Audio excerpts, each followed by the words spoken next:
Noong nakaraang mga buwan, paulit-ulit ang China sa kanilang mga pahayag laban sa military cooperation ng Pilipinas at Estados Unidos.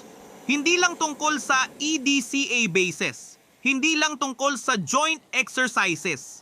Kabilang dito ang posibilidad na magkaroon ng Pilipinas ng advanced fighter aircraft. 12 F-16 Viper lang ang pinag-uusapan. 12. Pero bakit parang sobrang concern ng China? Ang tanong, hindi kung kaya ng Pilipinas bumili. Ang tanong, bakit big deal ito para sa China? Para maintindihan kung bakit ganun ang reaksyon ng China, tignan natin ang numero. China, mahigit 1,000 combat aircraft, 4th generation, 5th generation, may stealth pa. Pilipinas, mga 12 F-16 Viper ang pinag-uusapan.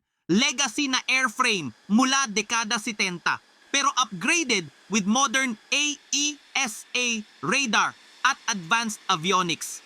Mahigit 1,000 versus 12. Parang basketball game na 100 to 1 ang score. So bakit concerned ang China? Bakit big deal? Kasi alam nila ang tunay na ibig sabihin ng F-16 Viper sa Pilipinas. Ang F-16 Viper hindi lang basta eroplano. Itong susi.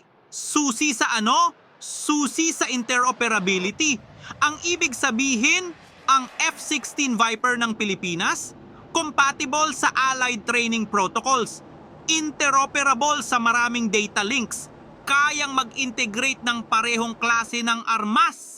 Kapag nag-ensayo ang Pilipinas at Amerika, hindi na simpleng practice lang yan. Yan ay tunay na operational coordination. Yung 12 F-16 Viper ng Pilipinas, nagiging parte ng mas malaking combat network na pinamumunuan ng US sa Indo-Pacific. Kasama dyan, advanced US aircraft tulad ng F-35 at F-22 na regular na nakadeploy sa Indo-Pacific. B-52 bombers sa Guam, US Navy Carrier Strike Groups. Yung 12 jets, naging integrated force multiplier. Yan ang tunay na concern ng China. Hindi ang 12 jets. Ang network na kasama nito. May isa pang dahilan kung bakit sensitive ito para sa China. Lokasyon, Northern Luzon ay ilang daang kilometro lamang mula sa Taiwan. Mas malapit pa kaysa Okinawa, Japan. Sa anumang senaryo sa Taiwan, kailangan ng Amerika ng forward positioning. Hindi pwedeng Guam lang, masyadong malayo. Kailangan ng malapit, kailangan ng strategic access sa Luzon.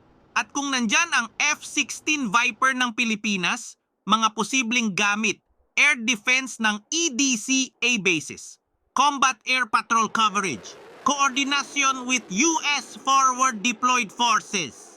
Pero mas importante, kung operational na ang F-16 Viper ng Pilipinas, mas madali ang pag-integrate ng karagdagang US air assets. Handa na ang facilities, trained na ang ground crews, compatible na ang systems. Mga lokasyon tulad ng Clark Air Base, may potensyal na maging forward operating location.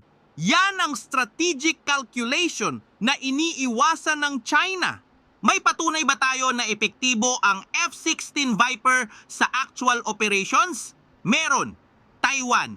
Gumagamit ang Taiwan ng 140 F-16 Viper. Same variant na pinag-uusapan para sa Pilipinas. At ano ang naging resulta? Mula 2020, regular ang Chinese air incursions malapit sa Taiwan. Intimidation tactics, pressure campaigns. Pero ang tugon ng Taiwan gamit ang F-16 Viper. Consistent interception, matagumpay na air policing, epektibong deterrence. Hindi ito tungkol sa dogfights. Ito ay tungkol sa credible defense capability. Ang F-16 Viper may AESA radar para sa superior detection range, beyond visual range missiles tulad ng AIM-120, modernong electronic warfare systems. At ang napatunayan ng Taiwan, ang F-16 Viper ay lehitimong deterrent platform laban sa air pressure campaigns. Kung epektibo bilang deterrent sa Taiwan, maaari rin itong maging epektibong deterrent capability para sa Pilipinas. Kaya concerned ang China. Tingnan natin ang mas malaking larawan. Kung operasyonal ang F-16 Viper sa Pilipinas, US Air Power may persistent coordination presence sa Southeast Asia. Taiwan Defense may potensyal na southern flank support. West Philippine Sea may mas mataas na air capability. Mga EDCA bases fully capable ng pag-support ng advanced operations. Ang strategic environment ng China humihigpit sa hilaga, Japan, South Korea with US alliances. Sa silangan, Guam, US territories. Sa timog, Pilipinas with tumatagaling defense capability. Ito ang tinatawag na First Island Chain. At ang Pilipinas, critical na component ng strategic geography na yan. Kaya bakit big deal para sa China ang F-16 Viper ng Pilipinas? Hindi dahil sa 12 jets, dahil sa strategic position, dahil sa alliance multiplier effect, dahil ang F-16 Viper acquisition na yan, potensyal na malaking pagbabago sa regional balance. Ang China, vocal sa diplomacy, nagre-raise ng concern sa diplomatic channels. Pero alam nila, ang Pilipinas, sovereign nation, may karapatan bumili ng defense equipment para sa sariling security. At ang F-16 Viper discussions patuloy, seryoso, advanced stage na. Ang tanong na lang, timeline.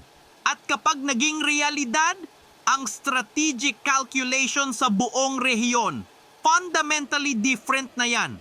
Mag-like at mag-subscribe at panoorin ang mga video na nasa screen ngayon.